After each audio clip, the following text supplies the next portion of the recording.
बाबा अगं का रडतेस तू? काय झालं? ते फोटो सेशन काय असतं ते तुझ्या मनासारखं झालं नाही का? फोटोचं काही नाही, पण माझ्यामुळे आज खूप मोठा ऍक्सिडेंट झाला असता. काय म्हणजे म्हणजे काय झालंय काय? बाबा सगळ्यांचा जीव गेला असता आज. मला मला कळतच नाहीये की माझ्या हातून एवढी मोठी चूक झाली कशी. मुळात मला आठवत नाहीये म्हणजे कसं झालं असेल असं. नंदू तू आधी शांत हो बरं, आणि काय झालंय ते मला जरा नीट सांग. बाबा त्यांच्या घरी गॅस ऑन राहिला, पण मुळात मी तो कधी ऑन केला होता हेच मला आठवत नाहीये. बाबा का होतंय असं? ते तर त्या आदिराच्या दादांच्या लक्षात आलं म्हणून ठीक आहे, नाही तर काय झालं असतं आज? अगं पण काही झालं नाही ना. अहो बाबा पण काही झालं नाही ना, म्हणजे झालं नाही त्याचा विचार करून रडत बसण्यात काय अर्थ आहे बाळा? हे बघ, देवानं आपल्याला वाचवलं असं म्हणायचं आणि तो विचार सोडून द्यायचा. हा पण पुढच्या वेळेस असं होणार नाही ना याची काळजी घ्यायची. पण बाबा मी हलगर्जीपणा करतेय किंवा बेजबाबदार आहे असं वाटलं असेल ना त्यांना ह्याच्यात. तू तशी अजिबात नाहीयेस हे लवकरच त्यांना कळेल. पण मुळात असं का होतंय मला काही कळतच नाहीये. नंदू माझं जरा ऐक बाळा. हे बघ, सगळ्याच गोष्टी काही काळ्या पांढऱ्या इतक्या स्वच्छ नसतात. तुझं लग्न ठरलंय, तेही गडबड गोंधळ आणि मनस्ताप या सगळ्या परिस्थितीमध्ये. हे बघ बाळा, या सगळ्या गोष्टीचा तुझ्या मनावर ताण आला असेल. आपण दाखवत जरी नसलो ना तरी आपण आतून थकलेलो असतो ग. त्यामुळे अशा गोष्टी घडतात, असं होतं. तसंच झालं असेल काहीतरी. पण बाबा त्याचा परिणाम खूप भयंकर झाला असता. आणि हे असं सारखं सारखं का घडतंय माझ्याकडून? हे बघ नंदू, सारखं वगैरे काही नाही. तू उगाच स्वतःला दोष देत बसू नकोस. नाही तसं नाही बाबा. अहो ते राजवाडे ऑलरेडी माझा खूप राग करतात, सतत वैतागलेले असतात. ते एरवी असेच असतात ना की गोष्टी माझ्यामुळे होतात, मला काही कळत नाही. आज तर ते माझ्यावर इतके चिडले होते ना की बाबा मला ना अशी सवय नाही हो आजूबाजूच्या लोकांनी माझ्यावर इतकी चिडचिड करण्याची. हो हो बाळा, बरोबर आहे तुझं. अगं पण जे तुझ्या बाबतीत तेच त्यांच्याही बाबतीत. तुला सांगतो, जी गोष्ट घडली आहे ना ती गंभीरच आहे. त्यांच्या जागी मी असतो ना तर मीही चिडलो असतो ग. पण जे झालं ते झालं.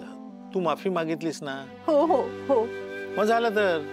हे बघ नंदू, आपल्या हातून चूक झाली ना तर आपण माफी मागायची. कसं असतं, आपल्या घरी आपल्याला सगळ्या गोष्टींची सवय असते. म्हणजे आपण विचार न करता सुद्धा काही गोष्टी आपण आपसूक करतो.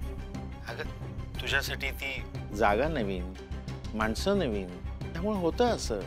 जाऊ दे, इकडे नाही का आधिरा पडली. पण म्हणजे फार नाही लागलं ना तिला?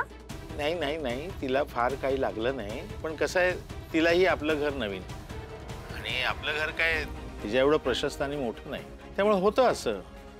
बरं तू आता माझं ऐक. तू फोन बंद कर अगोदर आणि सरळ घरी निघून ये. तू घरी आलीस ना की मग आपण बोलू. ठेवू फोन? हा हो.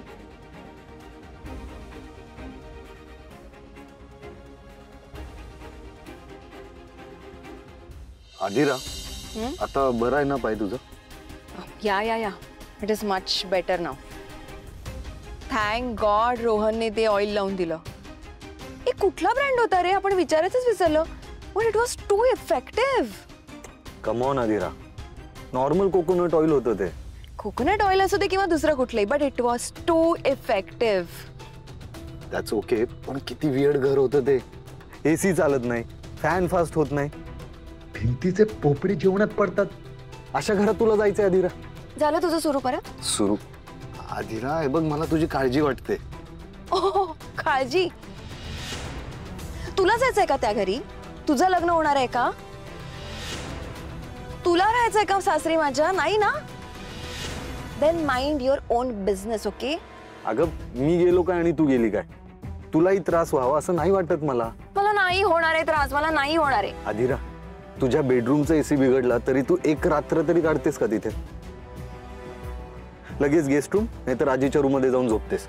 हो गॉड, कारण आपल्या घरात ऑप्शन आहे आणि तिथे ऑप्शन नाहीये तर तिथे मी ऍडजस्ट करेन. I will manage.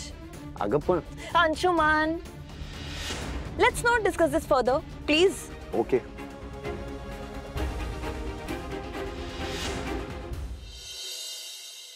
अरे Anshuman, Anshuman I am okay. Aadira शांत बस, लेट मी हेल्प यू. अरे जस्ट लीव मी. काही नाही झालंय. बरं शांत. Oh my God! काय झालं बेबी? कम कम कम कम कम कम. बस सिट.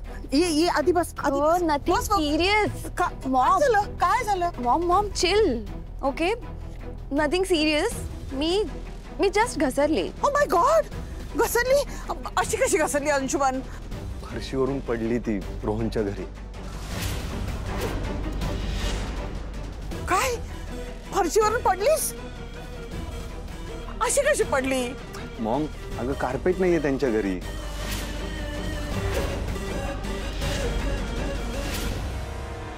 काय? कार्पेट नाहीये? म्हणजे फरशी स्वच्छ नव्हती का?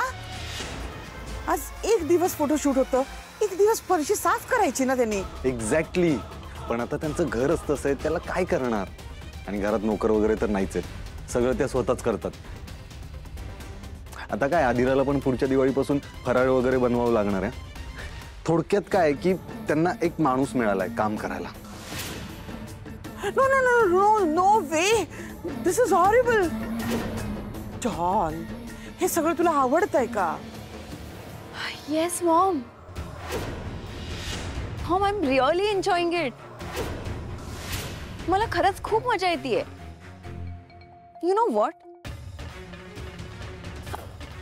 Don, mom, please stop overreact. Okay.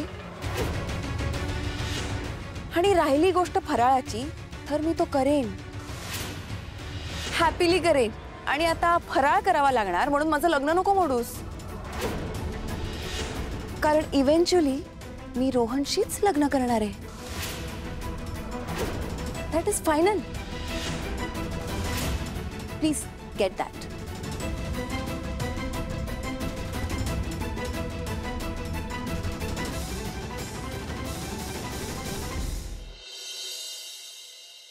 बाप रे बाप, काय ते श्रीमंती शो, काय तो श्रीमंती ताटबाईंचा. वारा घालायला माणूस लागतो तिला. रोहनला पाय चेपायला लावले. बघवत नव्हतं मला. का नवऱ्याकडून घेतेस की? ओ, ते पाय कधीतरी दुखतात म्हणून तुम्ही स्वतःहून मला पाय चेपून देता ना. मी नाही सांगत तुम्हाला. हो ना, मग रोहननी जे काही केलं ना ते तसंच केलं असणार. तुम्ही उगीच विषय बदलू नका. मला हे म्हणायचंय की तिचे एवढे सगळे महागडे शौक आपल्याला परवडणाऱ्यातले नाहीये. साधं घरचं काम सुद्धा येत नाही तिला. आई अगं लहान येते, लग्नानंतर शिकेल हळूहळू. आणि हे बघ आई, मुळात तिलाही कल्पना आहे लग्नानंतर तिला ह्याच परिस्थितीत ऍडजस्ट करायला लागणार आहे. बघू आता कसं ऍडजस्ट करते ते. मग आता काही पर्याय आहे? अगं बोल ना, आता का गप्प बसलीस? श्रीमंत व्याही म्हणून नाचत होतीस, मग तुला श्रीमंत व्याही नकोय का?